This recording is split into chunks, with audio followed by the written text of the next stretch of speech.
Welcome to Uncovering the More, a podcast that invites you to explore the deeper layers of life using the Word of God and personal life experiences.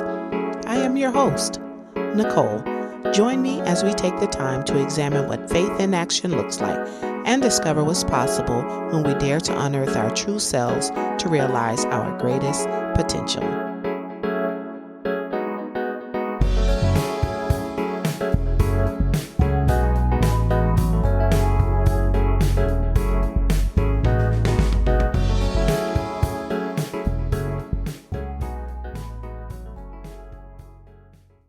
Welcome to Uncovering the More, where this week we will uncover fun and recover play. Let's take a moment to define both fun and play. Webster's dictionary definition of fun says providing entertainment, enjoyment, or amusement, while play defined is to engage in sport or recreation, to toy or fiddle around with something. My example of fun is line dancing, which is also fun with a purpose. My example of play is shooting hoops or playing Wii with my grandchildren. When was the last time you engaged in both? A while back, I did an interview with Dr. Maddie Hurrah on the joy of laughter, titled Good for the Soul, episode 20. She talks about her first comedy show and stepping out on faith and performing a set in front of a live audience, and I was there. I laughed and laughed. It was good, clean fun, relatable content, good food, and wonderful fellowship. Recently, I attended a Christmas party hosted by my church. There was food, games, music, line dancing, and a photographer to capture all of the festivities. We created sweet memories that night, and I can't remember the last time I had so much fun at a Christmas party. For the sake of transparency, after I became a Christian, I was very cautious when it came to having fun outside of sports and games. I didn't have too much joy and laughter outside of the joy of the Lord because there were just so many hurting people, so much sadness and going through to laugh about anything. Too much sickness, so much lack, poverty, evil reports in the world to do much of anything but pray, study the Word of God, and be careful to make sure that I walk the straight and narrow way. 2 years ago, my youngest sister moved back home to Florida after retiring from the military. After living in various states and countries, it was her heart's desire to move back home to be near our parents and siblings. She's retired now, and her husband decided to host Christmas Eve family game night at their home. For the last 2 years, we've been battling it out. We play Uno, spades, blackjack, Jenga, pool. We toss balls back and forth to each other. So many different games that are fun and safe to play indoors. And no, we didn't gamble with any money. There was a lot of laughing, screaming, eating, debating about points and which team won, and always lots and lots of bragging with Christmas music playing in the background to top it off. There was alcohol for those who wanted to be a little merrier, but nothing out of hand. But in my sister's home, I felt safe to enjoy myself without judgment. So what changed? Is there still poverty, sadness, and evil in the world? Is there still sickness, death, and dying?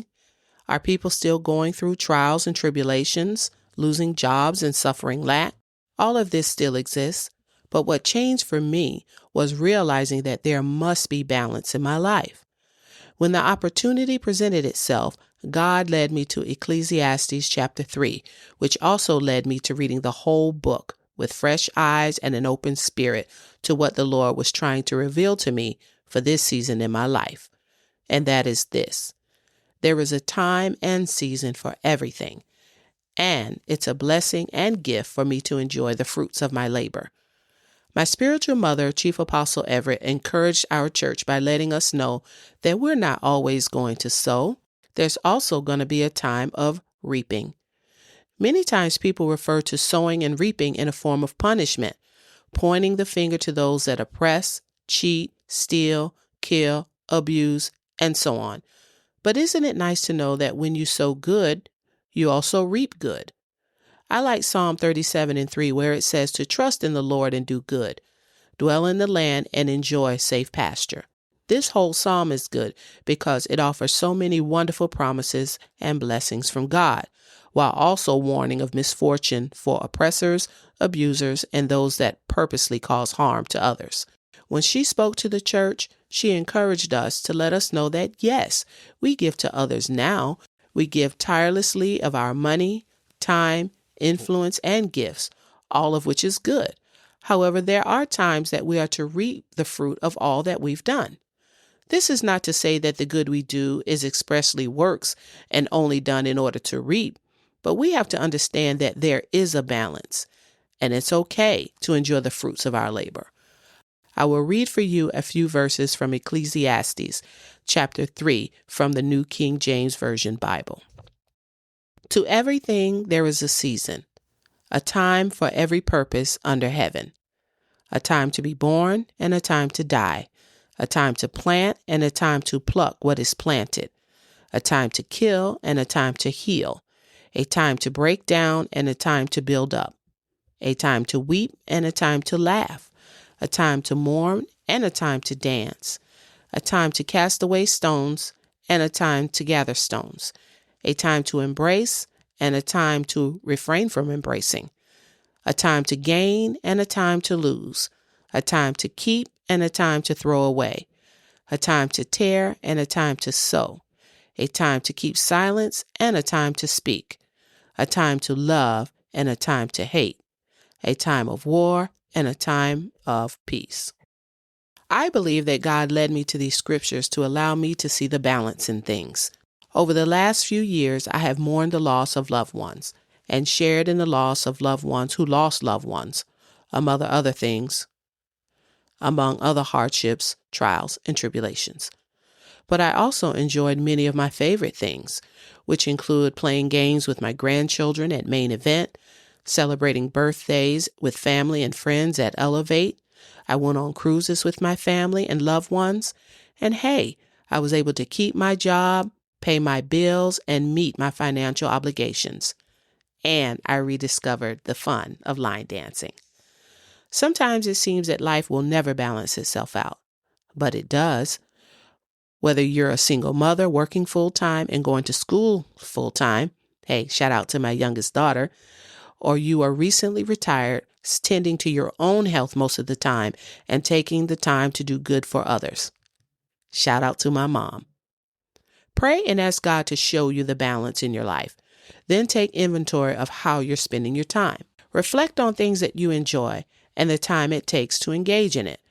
I will take the time to say that my mom is retired, and one of the things that she enjoys is painting. She paints by numbers, she paints freehand, she colors in coloring books, and she enjoys going to the flea market with her husband. She also takes the time to enjoy riding shotgun with her daughters and eating lunch with her son while they watch funny YouTube video clips.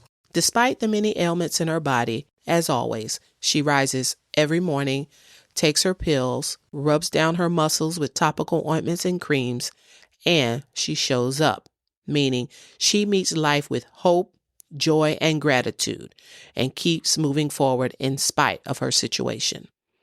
I can't speak for all the evil in the world, the oppressed, or victims of heinous crimes and abuse. However, I pray for God's justice, healing, and restorative power to bring wholeness. But I leave you with this from Philippians 4:8-9 from the NIV Version Bible.